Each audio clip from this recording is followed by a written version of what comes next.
yesterday. So yesterday we introduced the resolvent matrix.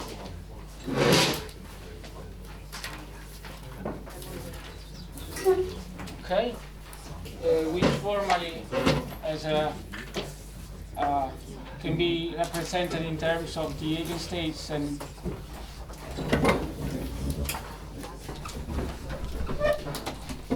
of my Hamiltonian H in this way. Okay. Well, so Z is a complex. So it's a complex number, and if I look at the elements of this matrix, so they are analytic for finite 10. They are analytic functions of Z, except and they have simple poles on the real axis, where I have the eigenvalues of my Hamiltonian. And we studied, basically yesterday what we did, we studied what happens when I take the thermodynamic limit and these eigenvalues accumulate on a certain segment of my real axis to form a continuum. Okay, so and we looked at what happens when we approach this line. So now we cannot take Z to be real inside this interval, but we have to look at what happens when we approach this line from above, from below. So at a certain value of lambda, I consider Z equal to lambda plus I eta, lambda minus I eta, with eta going to 0. Okay, and we saw basically that. So this defines two objects that in the literature are often called retarded and advanced green functions, and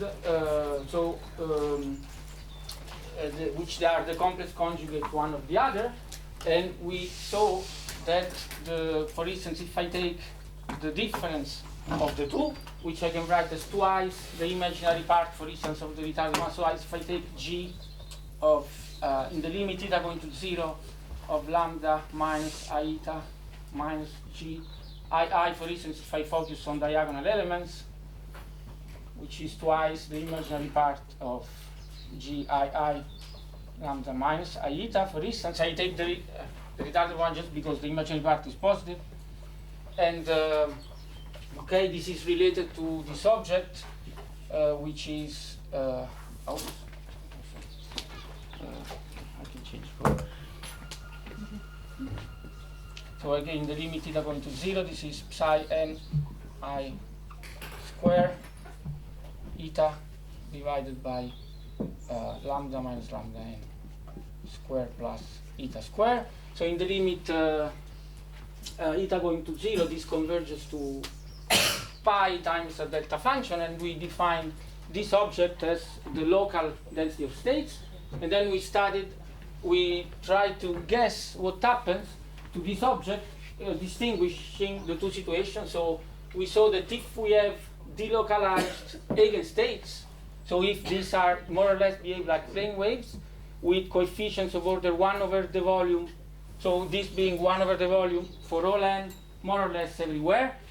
So in this case, this object takes contribution. There are n terms contributing to this object, all of them being equal to 1 over n. And so in the thermodynamic limit, I get a smooth function, and the rho I is of order 1.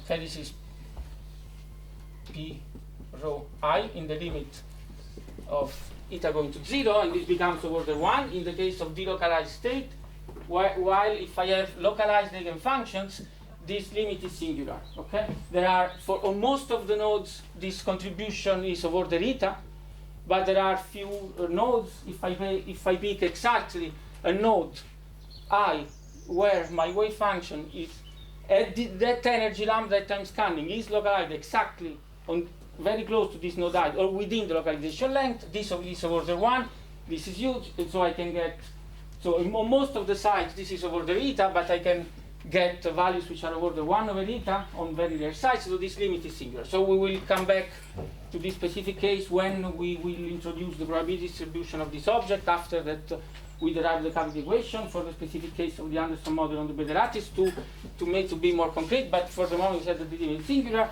So in the case of delocalized eigenstates, this produces a branch cut.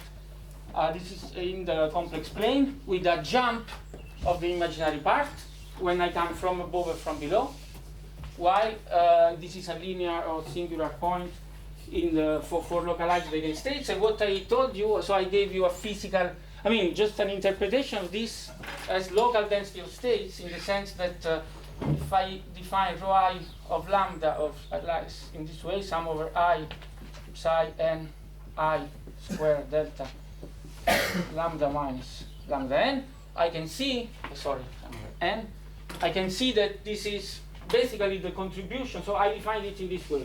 This is the local contribution to the average density of states, right? So the average density of states,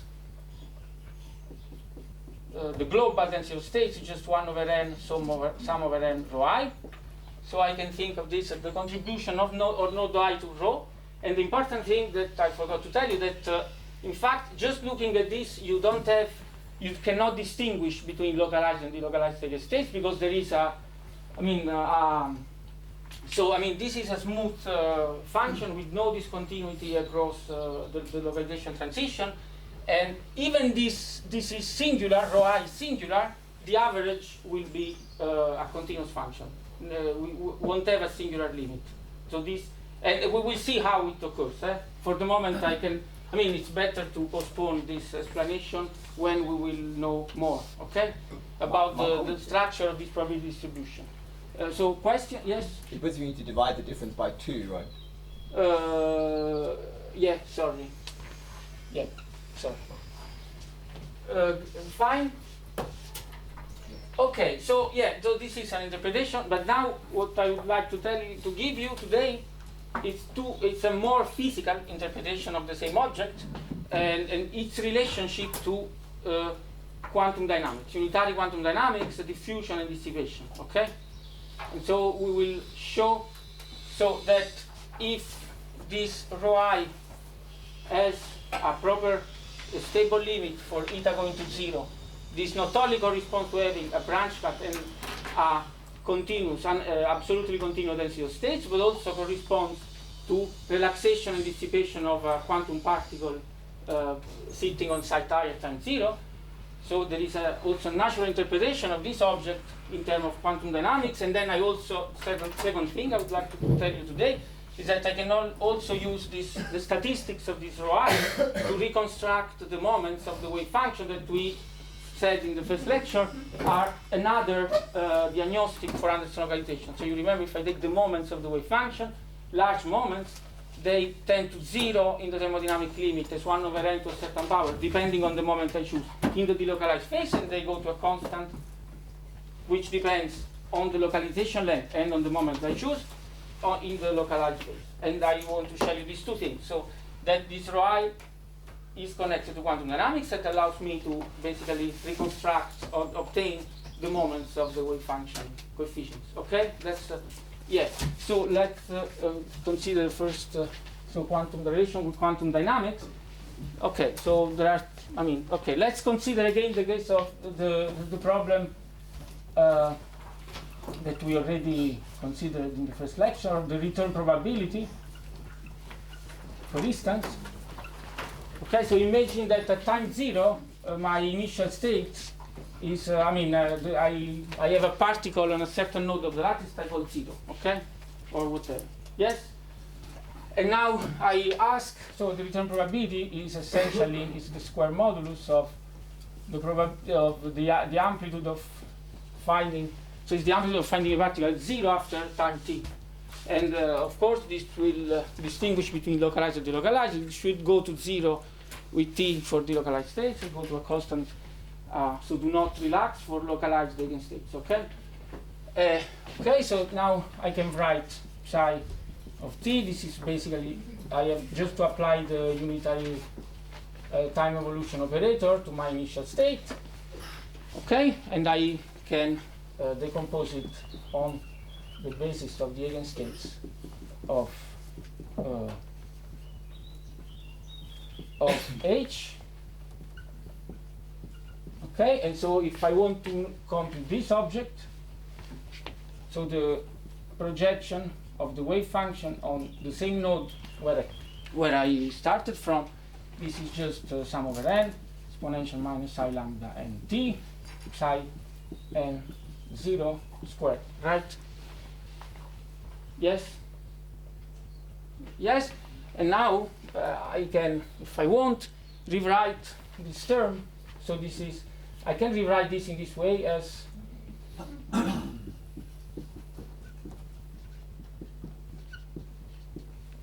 right. Oh, sorry.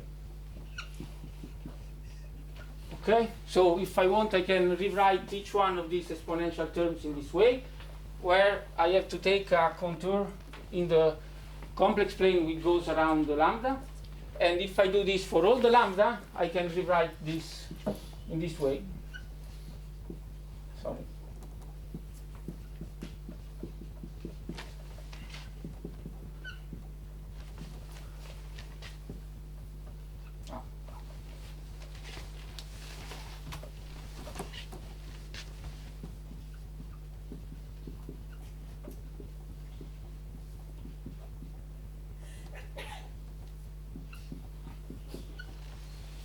Okay.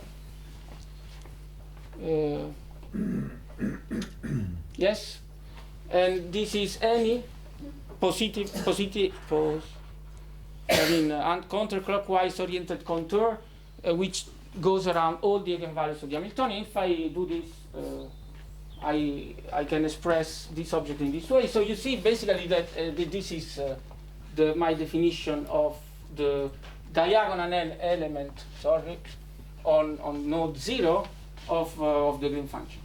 Okay, so basically, so this is G00 of Z. Yes. Okay, so you see that I can use these diagonal elements of the Green function to express the return probability to node 0, and I think that there is a deeper reason for that. And the reason is that if now I consider more generally the time-dependent Schrödinger equation evolution, so if I consider this equation,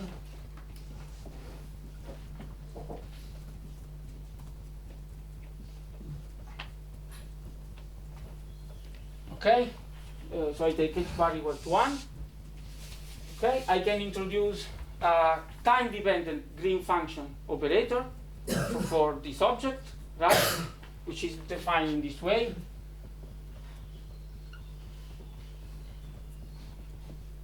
So I consider a discrete Hamiltonian, but because that's what we will consider, but it can be, of course, generalized to any continuous Hermitian operator. So I defined it small g to distinguish from capital G that we used.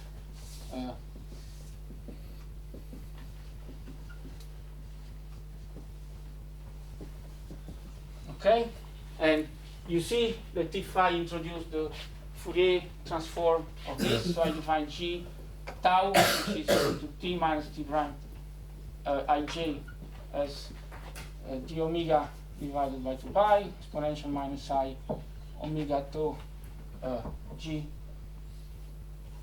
I J at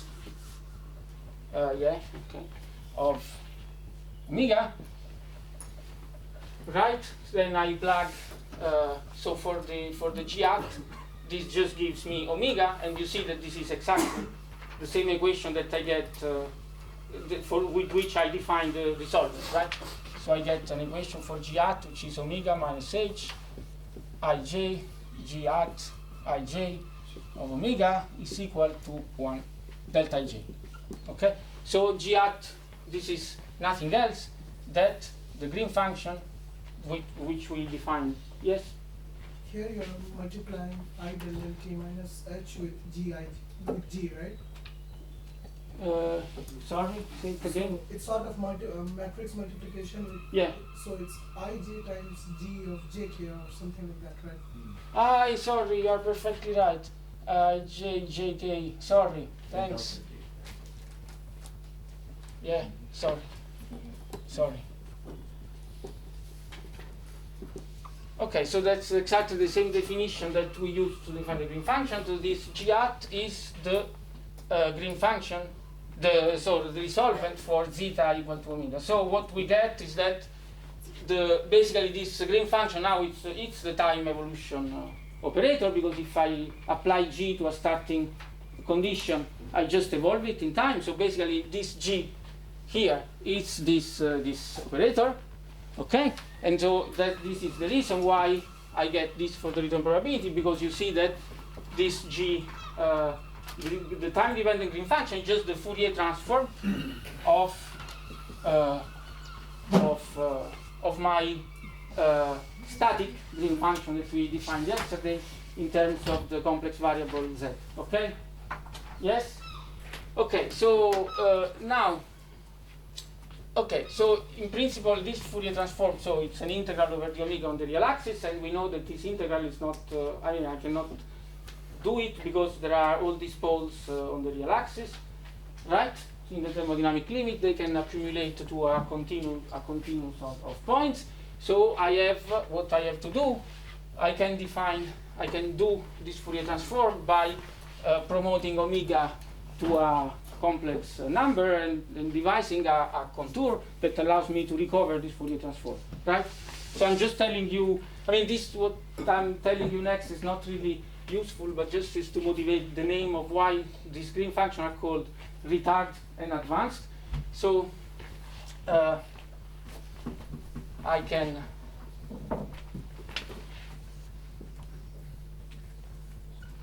imagine that tau is positive. So I want to evolve the wave function forward in time, right? So if I promote omega to a complex variable, I have to take a contour which closes at infinity on the negative axis, right, to make this integral convergent. And so I can, for instance, if I take this contour, okay, so I get a definition of this green function in terms of what we call the advanced green function, right? Because this is g for function of lambda, which is the real part of omega, plus I eta, with eta going to 0, right? Yes? I could also choose a contour like this in terms of the retarded green function, right? No, sorry. Yeah, but you see that if tau is positive, this is 0 for sure, because there are absolutely no poles. This is an analytic function. So that's the origin of the name of retarded advanced green function. So this would be the retarded one in the limit theta going to 0. So if I want to evolve a wave function forward in time, I have to use the advanced one. The retarded one is 0. So the Fourier transform of the retarded one, which gives me the time-dependent retarded green function, is strictly equal to 0. Okay? So if I want instead, if tau is negative and I want to propagate backward in time, it's the other way around. So the retarded is not 0 and the advanced is 0. Okay? Yes? So this discontinuity that basically manifests in a theta in a jump between the retarded and advanced green function with the limit theta going to 0. So this is just the historical origin of these names. And now, let's go back to this return probability. And so let's consider the case in which tau is positive. So I choose this contour, the red one, to compute this object. and I obtain, so I mean, sorry, so this is basically the integral, so between plus infinity to minus infinity of the lambda, the omega, divided by 2 pi I exponential minus I lambda t, and then what I get is this g 0, 0 of lambda plus I eta is 0 plus. Okay, so now remember the stupid, very stupid toy model that we considered yesterday. You remember with the toy, I mean these stupid answers for the coefficient here of the wave function, in which we find that if we get a continuous spectrum in the thermodynamic limit, this G takes the form of 1 divided by Z plus I gamma, something like that. Though in this stupid, very stupid example that we did yesterday, we immediately see that if the retarded Green function has a pole on the negative complex planes, which corresponds to the formation of the branch cut, then I can do the integration and I just pick a factor exponential minus gamma t, right? You agree? So having a pole, now let's try to reconstruct everything. So we said yesterday that the origin mathematically of the branch cut, right, the discontinuity of the imaginary part of the advanced retarded Green function, corresponds to the fact that if I take the analytic continuation of the retarded one in the positive plane or the analytic continuation of the advanced one in the negative plane, I get poles, right, in this plane. So these poles, it's this gamma that we had in this example, right? And these poles give me relaxation of the return probability, which corresponds to diffusion and delocalization. Yeah? Okay, this is a very stupid example, but we will see that even for the Anderson model, so in general, for the Anderson model, this G0 will take the form of, can be written this way anyway,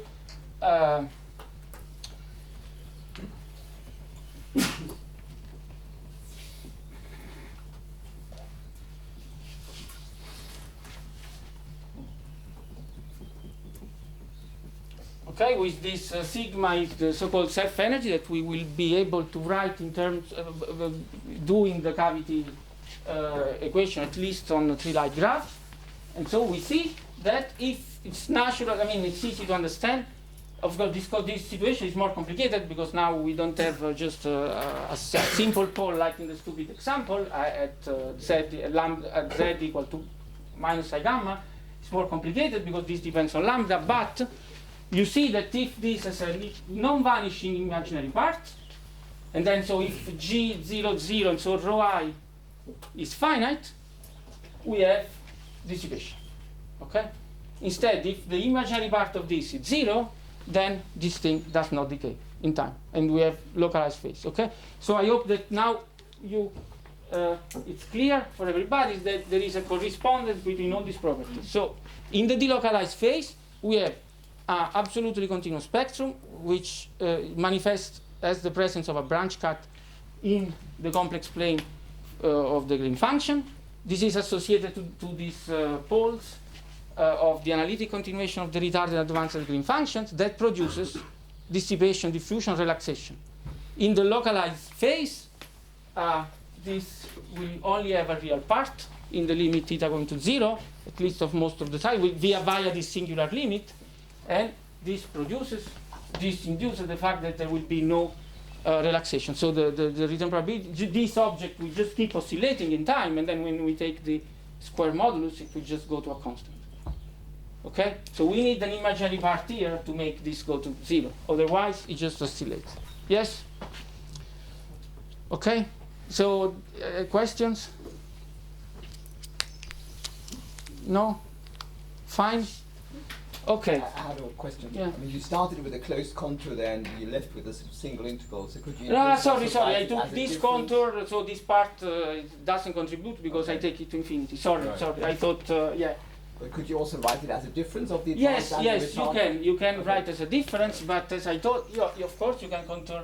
So yeah, of course you can close the contour in this way, just around the spectrum. The result doesn't change, and the reason why the result doesn't change is that we showed that if tau is positive, the retarded one is 0, right? Because all the poles are on the other side. Okay. So it doesn't matter, of course, how we choose the contour. From this, it's clear that we can choose any yeah. We are considering the return probability on a particular site, which is Yeah. site 0. Yeah.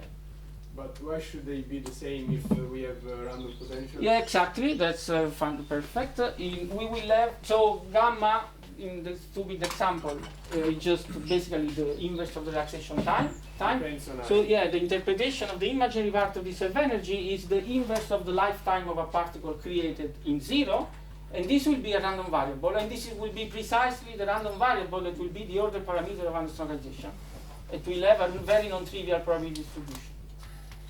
Yeah, so our focus will be the probability distribution of the imaginary part of the sigma, which basically means straightforwardly related to the to rho I, right? To rho I.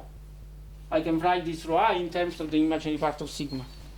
So the probability distribution of rho I, so essentially rho I controls the inverse of the decay rate of a particle created in I, and it's a random variable, it strongly fluctuates. So if you try to do it for a tight binding model without disorder, we find no fluctuations due to translation invariance. But as soon as you introduce disorder, this thing will start to fluctuate very strongly.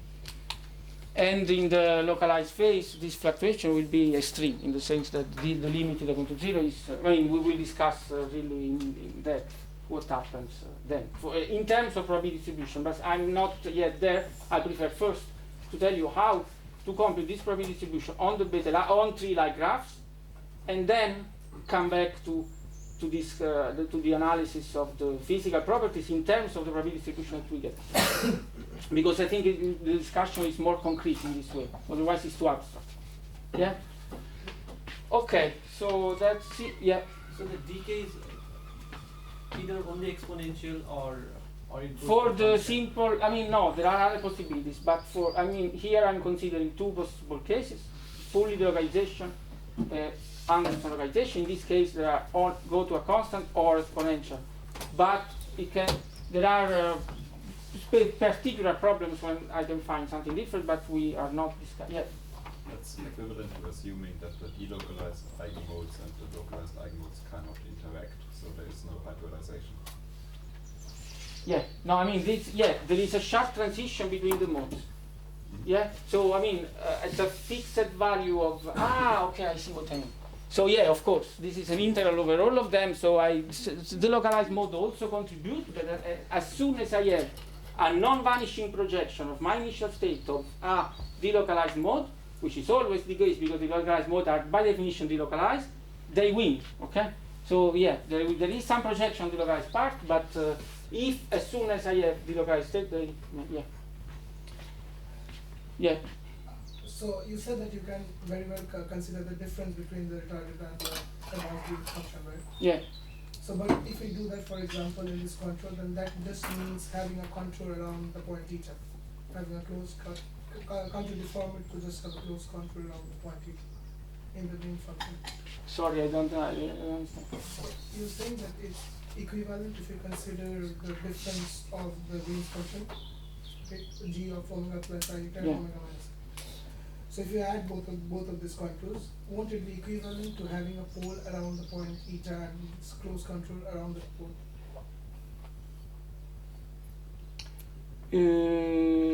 Sorry, I don't. No, sorry. We first. I mean, after we choose the contour, we get this, right? Mm-hmm. And then now, I mean, I have an integral, and I choose. I have an integral in the complex thing which has this form, and then this is completely unrelated to the contour that I took for C, right? I have to evaluate this integral, and this integral is this exponential times a function that has a complex, a pole in the complex plane if it is delocalized, and then I can again use residue theorem to evaluate it, and then I choose the contour which contains the pole. Okay. Yeah. Okay, so now the second thing that I wanted to tell you is the relation. So we saw the relation with quantum dynamics. Okay, so this is very important. So again, as I did last time, if rho I is finite, it corresponds to having a finite imaginary part of the Green function in the limit eta going to 0 to 0, then this implies continuous spectrum, delocalization, dissipation. If in the other case I have localized eigenstates, this corresponds to so the fact that there is no probability that do not decay, and to the fact that I have a point spectrum. So the two things are tightly related, okay, always. And now the other thing that I wanted to tell you is the following. How you remember that we said that another diagnostic for Anderson localization, which often used in numerics, is looking at the scaling of this inverse participation ratio, so the moments of the wave function. So imagine that I decide to scan the eigenstates around a certain value of the energy lambda. Remember, so we can define this IQ as, so this is sum over I psi I psi n I to the power 2q, and then I want this level to be close to lambda. I sum over n, and just to average, I just have to to divide by how many levels I have, right? So that's just the average average IQ in a small energy window. Okay, small energy window which goes to 0. Yes, just the definition. So this one we know already what it is. This is just n times rho of lambda, right? So we already know how to express it. This is just sum over I rho I. Do you agree? Yeah. So we just p times sum over I in G, right? So this is sum over I in G I of lambda minus I eta plus p or 1 over p, sorry. Okay, so now I want to show how we can also express the numerator in terms of the powers of rho I. Okay.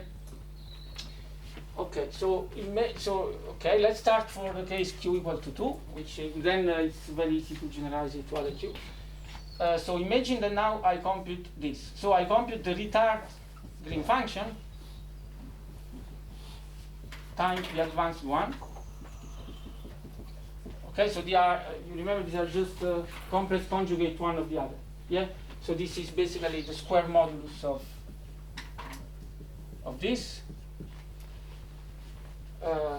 Yeah. Okay, and I can express this.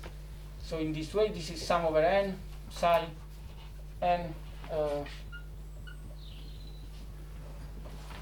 I square divided by lambda minus lambda n minus I eta sum over m psi m I square divided by lambda minus lambda n plus I eta. And now I have sum over n and m, and I divide this sum into diagonal and off diagonal contributions. So there is a term which is sum over n psi n I to the power 4 divided by lambda minus lambda n square plus eta square. And you see, it looks very, very similar to this, right? If I multiply by an extra factor eta in the numerator, and I take the limit theta going to 0, this gives me exactly pi, which cancels with the this pi that is here, of a delta function. Right? Maybe I did some mess with the pi, but then you understand. Yeah? Okay, so great, and then we have the off-diagonal terms. of this same thing, psi n I square, psi m I square, lambda minus lambda m, n minus I eta, lambda minus lambda n plus I eta. So you remember yesterday we already used this identity, but in a kind of more sloppy way. So in general, the identity that which we already used yesterday is this one. So 1 over x. So if I take the limit,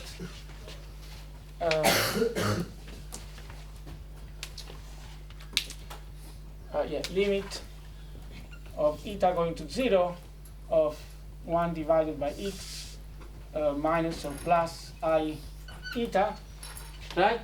This I can write it in this way: p 1 over x plus or minus I pi delta of x. Okay, this is a name which I cannot recall. It's complicated. If I want, I can tell you. But so I mean, this p is Cauchy principal value integral. The meaning of this is that you really have to apply to a function and integrate, right? Yes. So the meaning of this, and I leave you this as an exercise for you to show, is that if I do limit of eta going to 0 of f of x plus minus plus I eta dx, right? The integral of this is limit eta going to 0 of integral between minus infinity and minus eta f of x over x dx plus integral eta infinity f of x over x dx. This is the definition of the Cauchy principal value integration, and then the other term is just f plus or minus I pi f of 0, okay? Which is the effect of applying the Dirac delta to f. Yeah, so you can show this. So we can apply this here to these two denominators, yeah? And so what you see is that, sorry, I know that you cannot do this on your notes, but I can. But I mean, I put everything in my notes, so I mean, you don't need to write this down, right? So this is principal value of 1 over lambda minus lambda n. I don't remember if I took in the end, I don't know, it's plus I pi delta lambda minus lambda n. Same thing, p 1 minus lambda n minus I pi delta lambda minus lambda n. Okay, so of course the imaginary terms disappear because this is a square modulus, so we don't even have to bother about them. The only term that can survive are the real parts, but this one cancels because we are by definition of diagonal terms. Okay, right? So the delta of lambda minus lambda n times delta of lambda minus lambda n for n different by n by definition it's 0, and so we only get this term, the product of these two terms, which are of order 1. Now you remember this one, to make the delta I need an eta factor, so I put an eta here in front of everything. So here I get my delta function, and here I get an eta times something of order 1, so this goes to 0. Okay, so only diagonal term survive in the limit eta going to 0, and I get that I2 is basically given by sum over I of eta times g I lambda minus I 0 plus, sorry, I eta. So in the limit eta going to 0, square divided by sum over I in g I lambda minus I eta. Okay, so I get a very simple expression for this moment in terms of the, right? Yeah. Isn't there a subtlety with the limits there, because you are taking eta to 0 Yes. at finite n now? Yes, I totally agree with you. There is a subtlety that I hoped that I didn't have to discuss. There is, but I mean, everything is fine. Okay. Yeah. So I mean, it's again, once we understand how the probability distribution of this object are made, it's easier to understand why everything is fine. Yeah. This stage is a little bit abstract, but I mean, once we understand how it works, it will be easy. So we will come back to this also. Yes? Yeah. Is it not that somehow this expression is only meaningful if you evaluate it exactly at an eigenvalue, like something like this? Because otherwise you've got like 0, 0. I guess it's the same comment. Sorry, say it again. Maybe it's not a useful comment for now, actually. Right? Okay, so the short answer to your question, Peter, is that, which is maybe related to your question as well, I think, is that the natural, so remember that eta, it's a problem. Why? I don't understand why you're multiplying by eta. Ah, okay, it's a good question. So then I come back to your question. So I am multiplying by eta because I want to make this term appear. And to make a delta function, I need an eta on the top.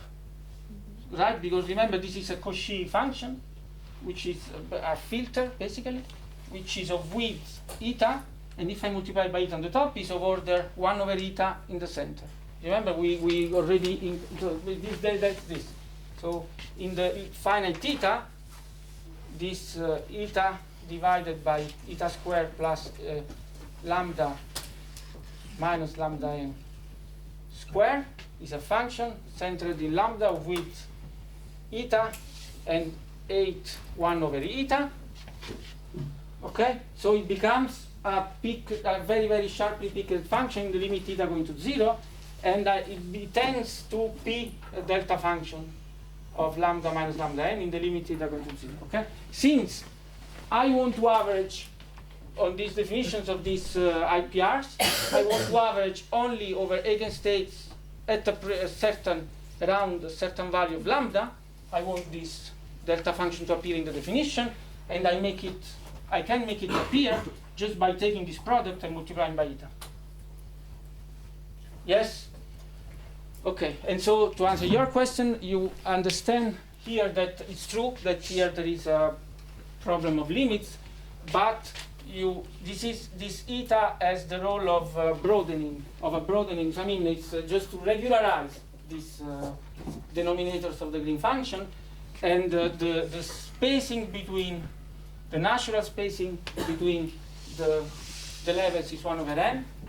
Okay, and so the natural scale for this eta is also 1 over n in this situation. And if you do with taking eta equal to 1 over n of the order 1 over n, and you estimate these terms, you realize that the only things that matter is exactly the value of lambda, the only one that I'm picking if I take eta. So on average, if I take eta over 1 over n, I'm just focusing on one single eigenvalue, right? Because the spacing between eigenvalues is over the 1 over n, so I can make eta going to 0 in this way. And if I do this, I realize that in fact the only terms that count in this limit are these ones. Okay, but then we will see precisely how it works when we will know more about the structure of this probability distribution in the two phases. Probability distribution of these objects. Okay, fine. Yes. Then okay, without redoing all the calculation, I just tell you that there are generalization of this formula. For, I mean, maybe I just copy. I mean, it's on the notes if you want. You can look at it. But there are generalizations of these formulas to any Q. Okay. So what I have to do now is to, if I want to compute IQ for Q different than 2, I can compute GII to the power. So again, for lambda minus I eta to the power Q, okay, I can write it as sum of, so this is, I can write this as GII modulus square to the power Q over 2, right? So I can introduce a lot of indices, n1, n Q over 2, m1, mq over 2, right? And then I have g, I have, sorry, it's long. Q is an even power. Yes, yes, q, yeah, and then we analytically continue it to nq, okay? So the derivation q we consider even, but then we get just a few values for q even, and then we interpolate by analytic continuation. Yes. So this is just psi n1 I square. You understood, no? There are all the psi n1, n2, and q over 2, m1, m2, q over 2. And then you have all the denominators, right? It's lambda minus lambda n1 minus I eta. And then you have all with the pluses. Lambda minus lambda m1 plus I eta. And again, you can realize that only the diagonal terms of this matters. Okay? And so this becomes basically sum over n psi n I to the power 2q, which is what we want. And then we have lambda minus lambda n square plus eta square to the power q over 2, I guess, if I take only the diagonal terms. So I'm throwing away from the start the off diagonal terms for the same reason, but I mean it's too long to write them down. Yes? And then again, this is, I want to make a delta function out of it, and now I have to understand what is the factor that I have to put to make a delta function, right? So I want a function that has this property, that that the integral is equal to 1, right? And that concentrates in the limit theta going to 0 on a peak. And you see, for the moment, it's not good, because if I am lambda minus lambda n is much larger than eta, it goes to 0 on the scale eta. But if lambda is close to lambda n, this is 1 over n eta to the power q, which is not big, right? So, okay, so I have to multiply by a factor, which is eta to the power also q minus 1.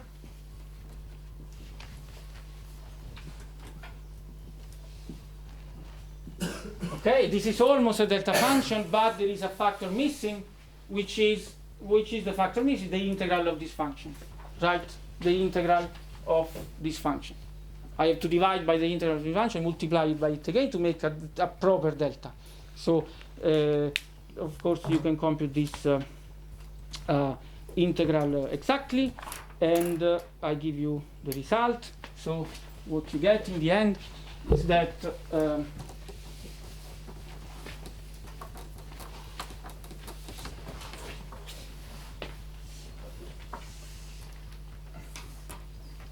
so these objects are okay. So this is given by square root of pi gamma pi over 2 divided by gamma pi a minus 1 divided by 2, limit of eta going to 0 of sum over I eta q minus 1 g I lambda minus I eta q divided by sum over I in g I lambda minus I eta. This is just this okay, trivial normalization factor. Okay? Where is P?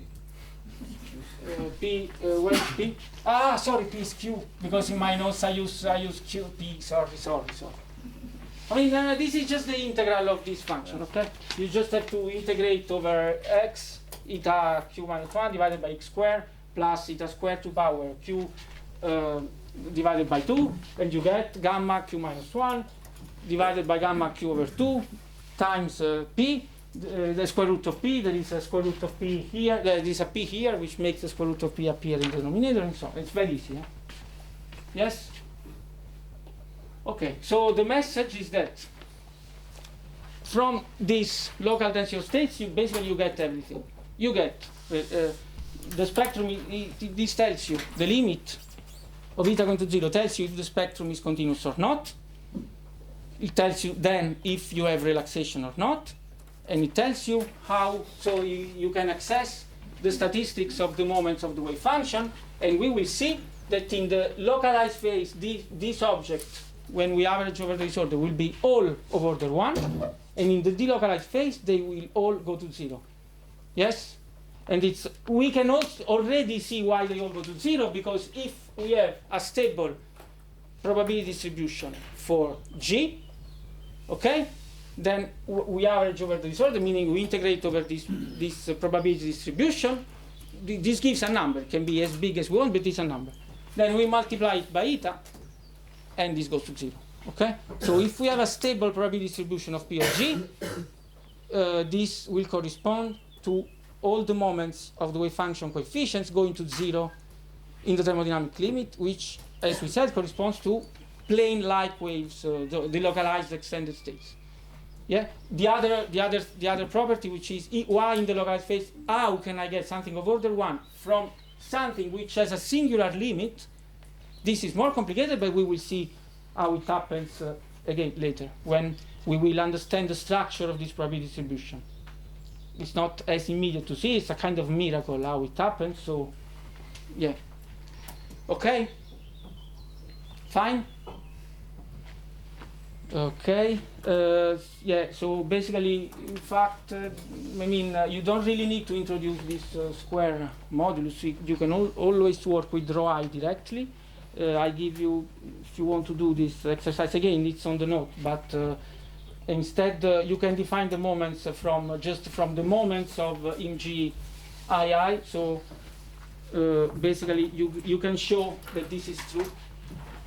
By using the same kind of approach, so writing explicitly the spectral decomposition of the terms, keeping only diagonal terms, and making appear the delta function, and so on and so forth, you can show that eta to p minus 1 of q minus 1, sorry, Mgii to power q.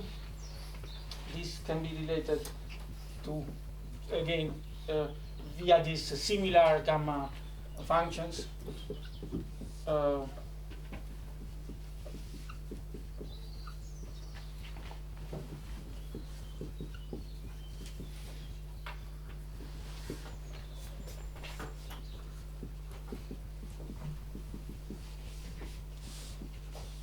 Okay.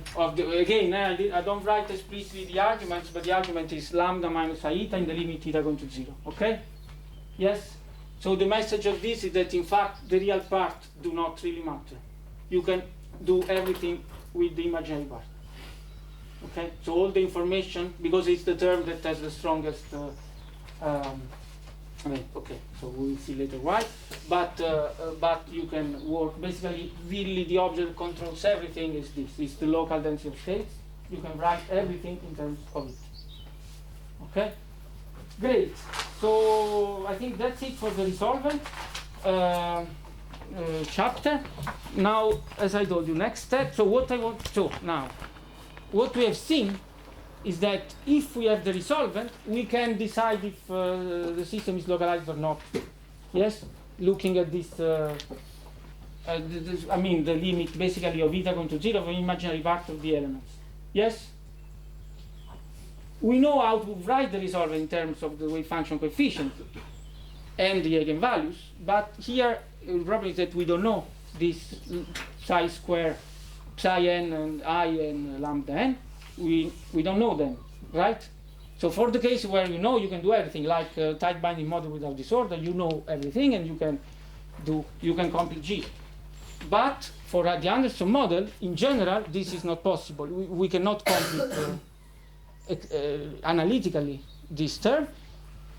So there is a particular limit, a particular choice of the lattice, which allows for a direct, exact computation of these elements of G via self-consistent recursion relations, which are these tree-like random graphs.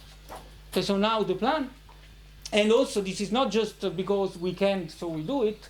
There is a physical motivation behind it, because it teaches a lot about Anderson localization, solving it on these graphs, and also it's related to other problems like MBL, and also there is a very singular limit of infinite dimension for Anderson. We have seen that there is no upper critical dimension. this resolution on the random graphs will not verify the scaling theory, so there are a lot of interesting things to look at. Okay? Yes? A stupid question. We have the delocalized space if Yeah. we have diffusion, if we have an imaginary eigenvalue, right? No, so the eigenvalues, it's a real symmetric matrix, so the eigenvalues are all real. But how can this branch cut then come about if all the eigenvalues are real? Yeah, okay. So the eigenvalues are on the real axis. These are all the eigenvalues of H. They cannot be complex. It's a real symmetric matrix. The branch cut arrives in G, so in the green function. How it can arrive, it's not at all trivial. That's what we discussed yesterday. So a way to understand it that's why I gave you this very stupid example, just to show how we can arrive. Another way, if you look at the tight binding model in 1D, another way, okay, you start from discrete eigenvalues, okay, which form a continuous spectrum, and then you do just the limit, the thermodynamic limit. So you assume that the spacing between them goes to 0, you transform something to integral, and suddenly you see complex poles appearing in this advanced and retarded green function that you define coming from above and below, and these poles give you a branch cut. That's the mathematical origin. Physical origin is that this is related to dissipation, because these green functions we define are the Fourier transform of the unitary evolution operator, and so when you compute, for instance, the return probability, the only way to make them relax is via this, the fact that they develop an imaginary part when you approach the real axis, if you are in the spectrum. And yeah, so the exercise of the tight binding model is very nice. I think it's in the notes, so the solution is in the notes, but you can try to choose. So for the tight binding model, it's in 1D. You have a spectrum between 2T and T. Yeah, so you do the calculation and you find this property, so an imaginary part, so a branch cut within the spectrum. And if you do it outside the spectrum, everything is continuous, okay? Because you have no eigenvalues and you cannot develop a branch cut, okay? And you see very clearly, so at least mathematically, how it occurs. Yeah, but it's absolutely non-trivial, yeah. So I start from an analytic function, which is well-defined and real, on the real axis, with poles where I have eigenvalues, and I take the thermodynamic limit and I end up with a function which has a discontinuity and no poles. The pole is transferred in the complex plane if I analytically continue them. So I have two surfaces that appear. So yeah, the advanced one, the result one, I can analytically continue them on the other side, and I get these poles in the complex plane. And yeah, physically we understand this is related to dissipation, to the fact that the return probability decreases exponentially to 0. Right? Yeah. So yeah, I think last half hour. So the plan is now. So we have many steps already. We understood that the resolvent, and in particular this local tensor state, is what we need to compute, right? The problem now is to compute it. And this cannot be done in general, can be done in 1D, for instance. In 1D you can see at simple, the simplest possible tree-like graph. So I mean a tree with one branch. So that's why it's analytically solvable as well. Or it is possible to solve it on these tree-like random graphs, which corresponds to the kind of infinite dimensional limit, and that's precisely what we want to do. So in the just last half an hour, just introduce you these random graphs, just few very basic properties. I mean, the literature of random graphs is huge. I don't want to, not to cover it, but just tell you the properties that we need to write these self-consistent equations for the resolvent. Okay? Great. So sparse random graphs. And okay, so we have all seen from your presentations that, many of you works on a random graph, right? There were several of your presentations involving properties of some properties of the adjacency matrix on some random graphs, and the reason is that this kind of random graphs, of course, appear very naturally in many different contexts, even, I mean, especially, I would say, beyond physics, so they are everywhere, like the internet or communication network, and so on and so forth, transport, and also in physics, from your presentation, you've seen that, right? They are very important, and but the math theory of random graph started really like, I don't know, 70 years ago with the works of Erdos and Reni, yes? And so basically a random graph is just a set of edges, vertices, and edges, right? Yes? Just as you take n vertices, and you take some edges between them, yes? The edges do not need to be all equal. So I mean, there can be a weight between 2 points. These are called weighted random graphs. If there is no weight, it's just called homogeneous random graphs. Yeah, we will focus. I mean, the model that I showed, the simplest possible model for localization is the Anderson-Tademani model. It has uniform weights, but it has. I mean, the Anderson model has also been studied in the case of randomly distributed weights. Okay, and so of course all the properties of this graph are encoded in this adjacency matrix, which can be, say, Tij if I and j are connected,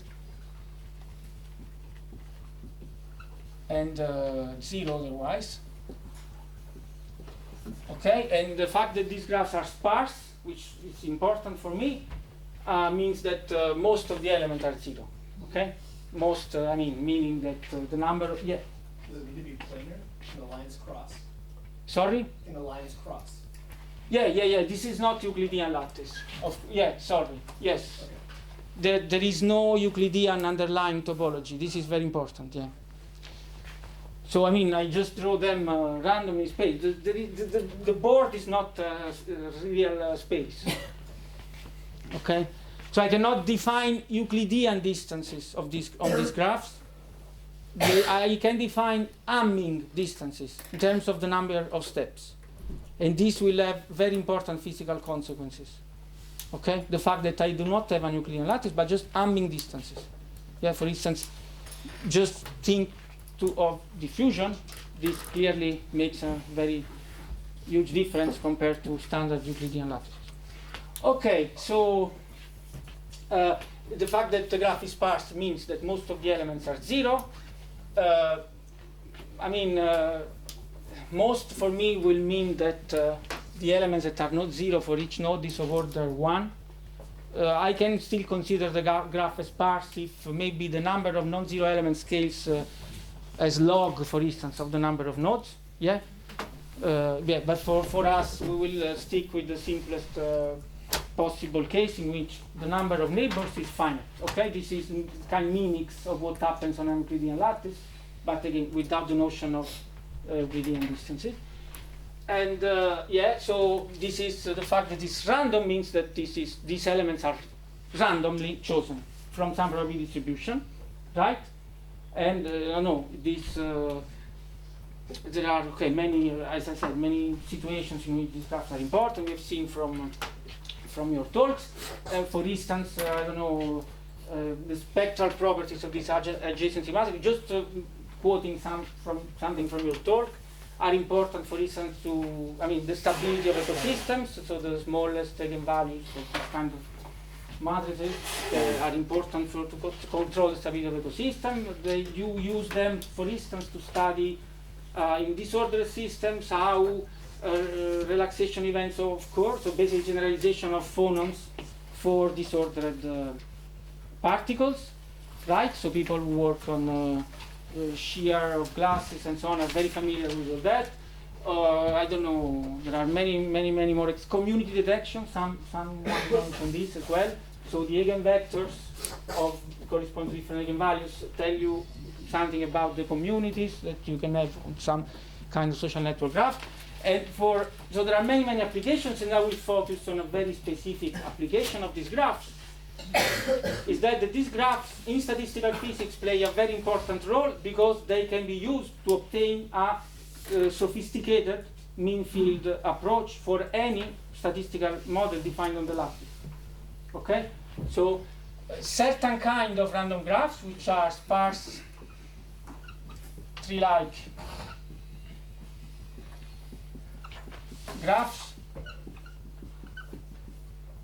they basically, if I study a StatMech model on these graphs, this, in most of the cases, corresponds to doing a mean field approximation, okay, of a model defined on the lattice. And this is very useful, and this approximation is, I say that it's sophisticated because it's in many ways better than the trivial, not trivial, sorry, the naive, or the standard mean field, fully connected or Q-revised approximation. There are many things that you can get with this kind of mean field more. For instance, you have a certain notion of distance, which you don't have in the other case, okay? For instance, the other advantage is that this mean field approximation becomes exact in 1D. If you study the model on 3 graphs and you take connectivity, so the connectivity area node strictly equal to 1, this reproduces a 1D chain, yes? So for instance, if you do it for the Ising model, you find that there is no transition when the connectivity of the node goes to exactly to 2, which is a 1D chain. While if you do Q-revise, you find a transition even equal to 1, for instance. Yes? And there are some other important things about this mean field approximation. For instance, there are some models that for which I can't do the Q-revise approximation. Like, for instance, think of bootstrap percolation or something like this. The mean field is only possible on this kind of graph. So, yeah? And one of these cases is the Anderson model. Okay, I cannot take a fully connected approximation because as soon as I say that every node is connected around and I lose any notion of space, I lose as well any notion of localization. So if I want to study Anderson in the limit of large dimension, I need to have a notion of space, of distances, okay, even though it's not Euclidean.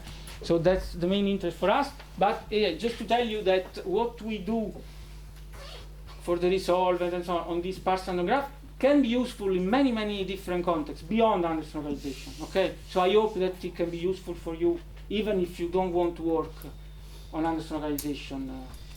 Never in your life. Yes. So tree-like means. Yeah. Now, tree-like. Great. Let's see what it means. So the first example, the simplest, from the point of view of sampling and so algorithm to producing them and also to understand what they are. It's the Erdos-Shreni graphs. Okay, this is the simplest possible definition of a tree-like graph. Basically, I have n nodes, 1, 2, 3, and so on. And the thing is that I put an edge between any pair of nodes with probability p. Okay, so I take I and j, and I put an edge with probability p, and no edge with probability 1 minus p. Okay, and since I told you that I want these graphs to be sparse, okay, I want that the average number of neighbors of every node must be of order 1. So the way to achieve this is to take this p going as a number divided by n. So in this way, you see that the average number of neighbors is c. Yes? Yes? Okay? So this in the computer, these graphs are very easy to generate, and so also the statistical properties can be studied. But okay, so what the connectivity, which is the average, the number of so the degree, the number of neighbors each node is say in this limit it becomes it's Bernoulli distributed, but with c with p going to 0, it becomes a Poisson distribution. Okay, so I have fluctuating connectivity. The other properties of this graph, I can have a percolation phase transition as a function of c. So if c is smaller than 1, I only have isolated cluster. If c is bigger than 1, I have a big connected components, plus an extensive number of small isolated clusters. And also I have I can have nodes which are leaves. Right? They are just degree 1. Yes? So the fact that the connectivity fluctuates, then I haven't said why they are tree-like, but I'll come to this, I promise. The fact that the connectivity fluctuates, introduces some complications technically, yes. And also the fact that there are leaves, so nodes which have only one neighbor, also introduce some, also some physical consequences. Okay, so although the properties, physical properties of the Anderson model on the graph that we will consider in this one are very, very similar, I prefer to consider a simplified version, so the most natural simplified generalization of this graph for which the connectivity is not fluctuating. Yes? So these are the graphs that I will consider, but yeah, Anderson localization has been studied also on Erdos-Shreni graphs. Many things are very similar, but there are also some differences. Okay? Okay, so the graphs that we will consider are the simplest generalization of this, and we go from Erdos-Shreni graph to so-called random regular graph.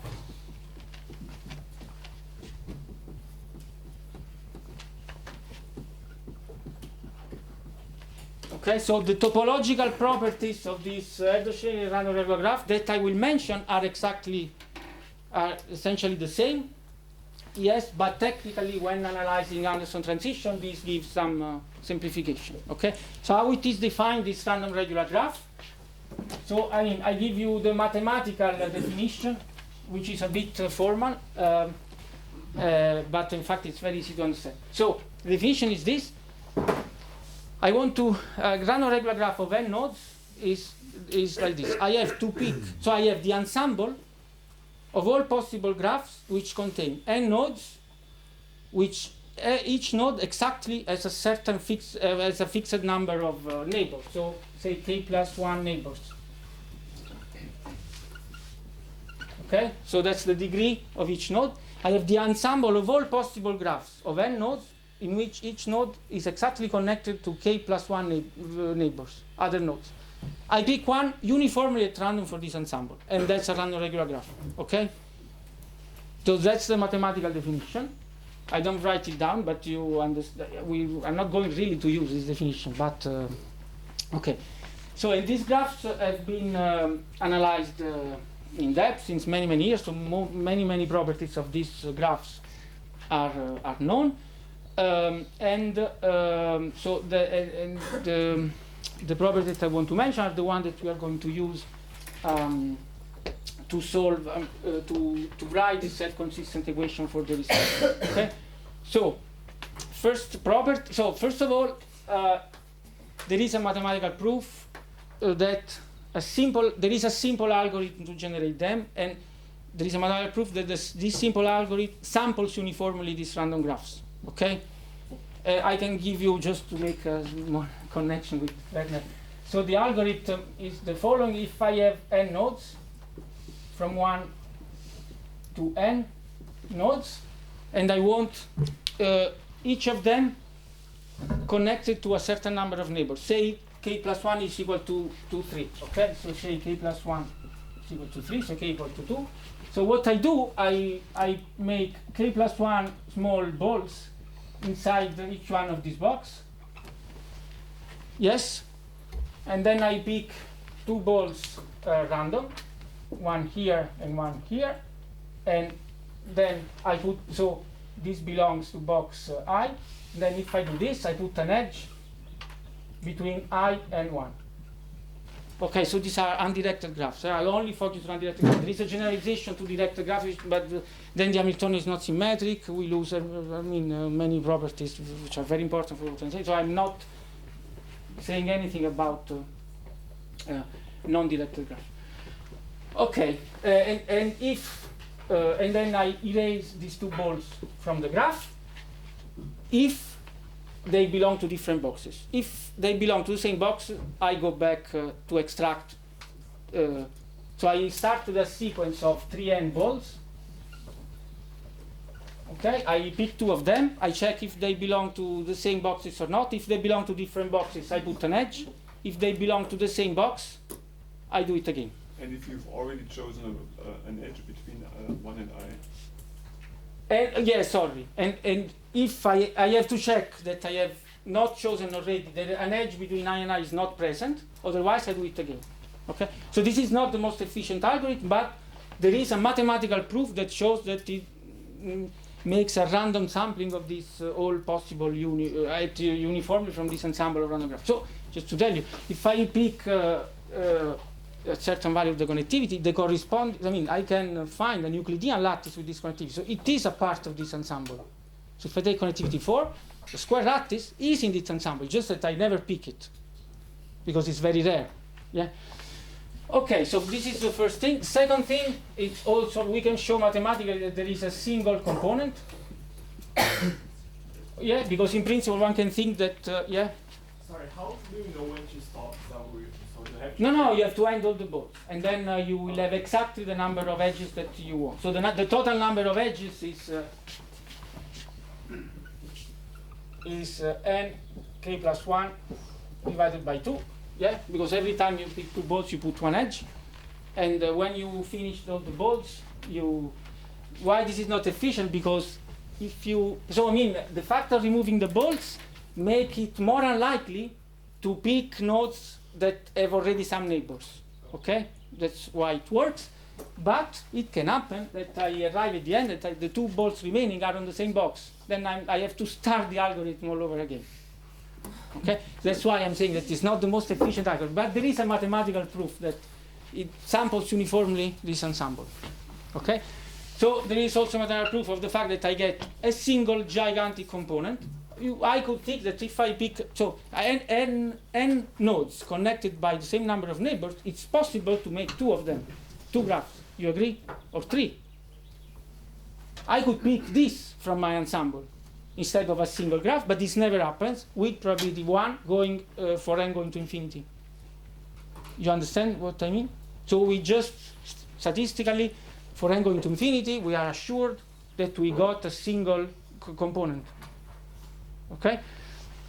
And the other properties that I want to discuss is that this is loops are rare. Loops are rare. Okay? In the large n limit. So let's, I give you, all this has been really formalized rigorously by mathematicians.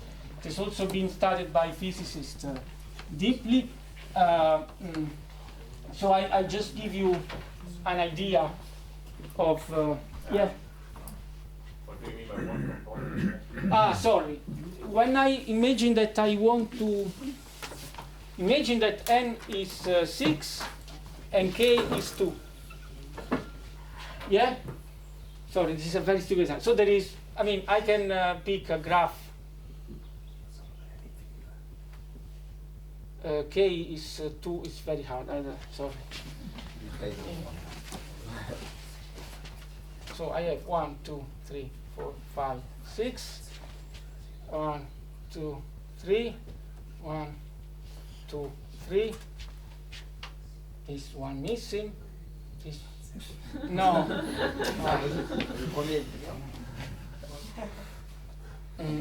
What I need to do is if I do this now and I do this and this, I'm okay. Yes, so this is a possibility. No. Why? The top one's got 4 neighbors. The top one. And No. one right? Yeah, but Okay. So. So the middle of the curved line has to go to the right. Sorry. So the bottom right has to go to the right instead of going up. Non, it's good. Prof, celui que tu avais fait. Et celui qui est en diagonale, tu l'enlèves là et tu le fais relier à celui qui en a que 2. Yes, it's good. Okay, or I can make something like this. Not sure that it works. Sorry, no, I picked the wrong example. It becomes very complicated. Sorry. If you do k equals 1, you can do it. 1 Yeah, okay, let's do it k equal to 1. Yes, great idea. Oh, I love it. Okay, so I can, k equal to 1, I can do this or this. This is a single component, this is 2 components, right? Yes? And so one can show that if I do this random sampling from all the ensemble random graph, with probability 1 for n going to infinity, I only pick this kind of graphs. I don't pick disconnected components. Yes. Is this probability one component true for all values of k? Is there some scaling between k and n? Yeah, sorry. Okay, so of course k must be at least. I mean, this is k. Okay, so k equal to 1 is 1D lattices. Okay, so we don't have to go through all this. So, and I think that in this case the proof is not true. So what I'm saying is true for k is larger or equal than 2. Okay. Yes. I think for k equal to 1, it's much more likely to be disconnected component rather than the one only single ring that exists. Yes, but for k larger or equal than 2, it is true. Okay, so this is the most important property for us. Loops are rare, and this is, the two things are related. The number of neighbors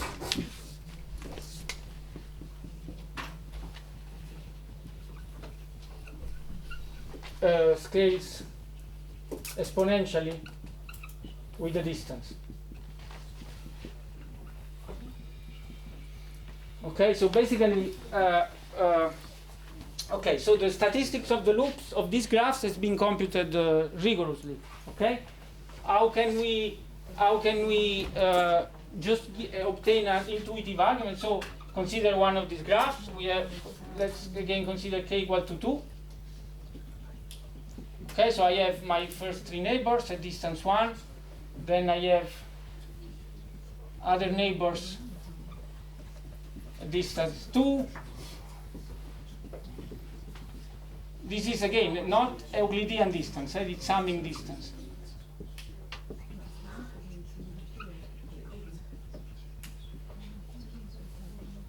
Sorry, that's it.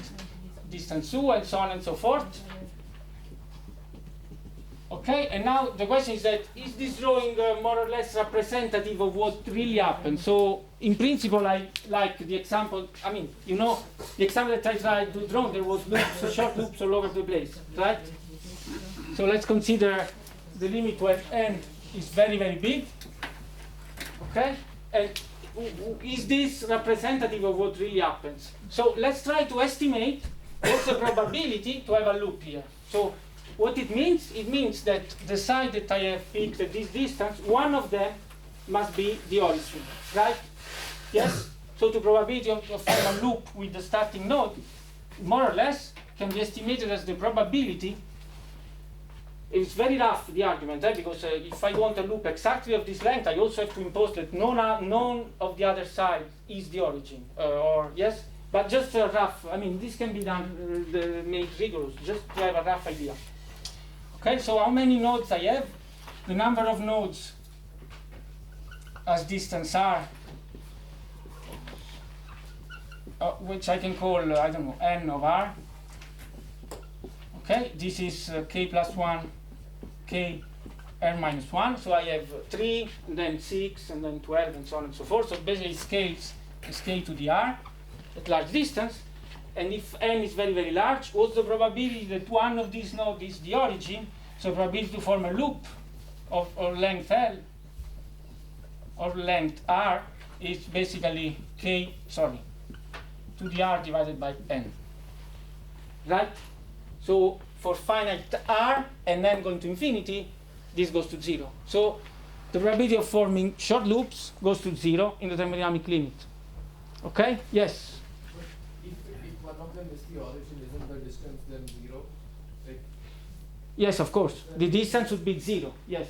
The Hamming distance would be 0. Yes. no, but in this proof, we are counting first the number at distance r and assuming that one of them is, like, finding the probability. So yeah, so first I'm assuming that none of them is connected with the previous ones. And then I said, okay, so what can be wrong with this drawing? Is it possible that one of them at the surface is in fact a node that I already picked, basically? Yeah, and the probability that it happens is this. In fact, if you do the exact computation, this is exactly what you find. There is just a factor 2 here. Yeah, so this is exact. Then you can compute the probability of finding a loop in your graph. This can be proved exactly by Wormald, and I don't remember that. I can tell you by the name. Okay, maybe send the notes. There is the reference. And then also it has been proved in the physics way by physicists, by Rémy Monasson, Enzo Marinari, and Guillaume Semerjean. Okay, they worked on this problem. So this can be made real. So that's a number. So it means that the number of loops of length r is k to the r to 2n r. Okay, that's what has been really proved. Yeah. So the probability of being in a loop, you just multiply by the length of the loop, and you get. And in fact, the mathematical work goes much beyond this, because this is the average number of loops, and in fact, the full probability distribution of the loops has been counted, and it has been shown that the number of loops of length r is, of course, a random variable for these graphs, which is Poisson distributed with this average. Okay, so that's a rigorous result. So what does it mean physically? So physically it means that these graphs basically. So now what I can do. But why don't you work on the beta lattice to start with? Yeah. So life would be much easier. Yeah, but because there is a problem with the boundary. Okay, the beta lattice, there is a problem with the boundary. I mean, there is the Anderson model on the KV3, when you have a finite fraction of the nodes at the boundary, has different properties compared to the Anderson models on this graph. Yeah. So you don't allow for leaves. There are no leaves. Okay? There are two very important properties that I have from this. First, no leaves. Second, statistically translation invariance. Every node is equal to any other. Instead, if I take a KL3 with a boundary, there is a breaking of the translation invariance, so the root is special, the first is special, the second so on. I want to avoid this situation. Okay? Of course, if I take the limit of a KL3, so a tree with boundaries, with generation going to infinity, in the bulk I can recover the beta lattice, but since it depends on the boundary condition that I put, there is a non-commutation of the limit, depending on how I put the boundary. I want to it's a little bit like spin glasses, even though there is no replica symmetry and so on, because there are no free energy metastable states in this problem, there is no free energy at all, but the boundary can influence what find in the bulk, and so to avoid these problems I will yeah. So loops are rare means like loops of short distance are rare. Yes, exactly. But at the end you have to connect. Great, that's precisely what I wanted to tell you. I have 0 minute left, but I have really a sentence of 1 minute, and then we can stop, which is the answer of your question, so it doesn't count as a lecture time, it's just an answer, so thank you very much. Okay, so what does it mean that so we have shown? So no, I haven't shown. I've told you that short loops are rare, and what does it mean? In the end, since I have no boundary, I need to have loops because the number of nodes explodes with the distance. Okay, so in Euclidean lattice, for Euclidean lattice, number of nodes at certain distance is f to the power d minus 1, okay, instead of being exponential. So in this sense, these lattices have been considered as infinite dimensional limit of an Euclidean lattice, in the sense that it's like taking d to infinity in a certain sense. You have an exponential growth instead of a power law growth of the surface at a certain distance. So it's like taking d equal to infinity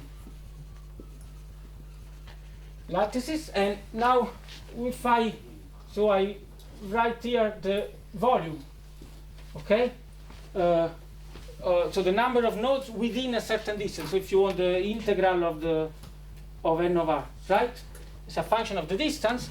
So this is k to the r, starts from one node at 0 distance, and then it's k to the r. Yeah, but of course this cannot go on forever. You agree? Because my total number of nodes is finite. It's n. So basically it means that these graphs have a diameter, which is R max. Okay?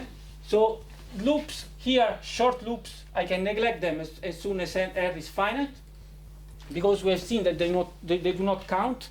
They go to 0 for very large n, so they cannot affect this curve, this exponential growth.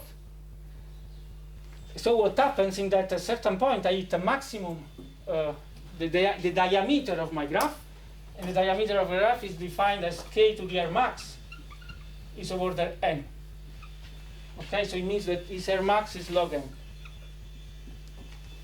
Okay, so this graph, the maximum distance I can travel is log n, and then I have finished all the graphs, and then at this point all the loops occur.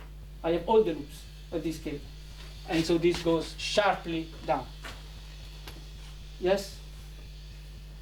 Okay, so what we have seen that the typical length of the loops,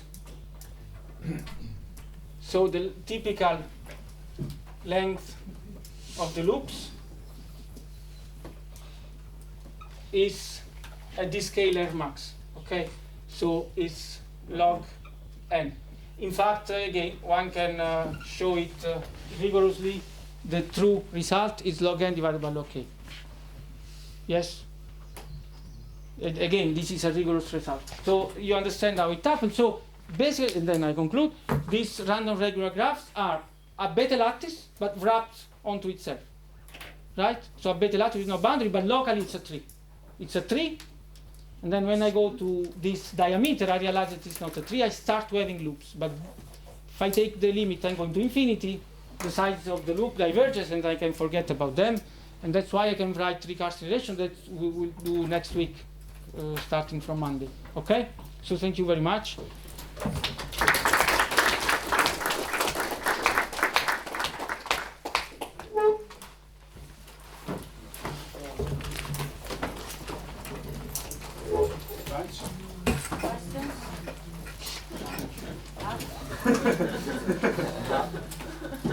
There is the question and answer section. Throw your questions. Yeah, so tonight we have a question and answer session. Since actually I think it makes sense to have a question and answer for Marco and Roland because they're just started. So I mean, except if you have something urgent, we can do it. But I mean, Roland is leaving on Saturday, so it's good that if you have if you have questions for him, especially tonight, and then Marco already gives some lectures, so we can focus on the two of them, and then there will be other question and answer session next week.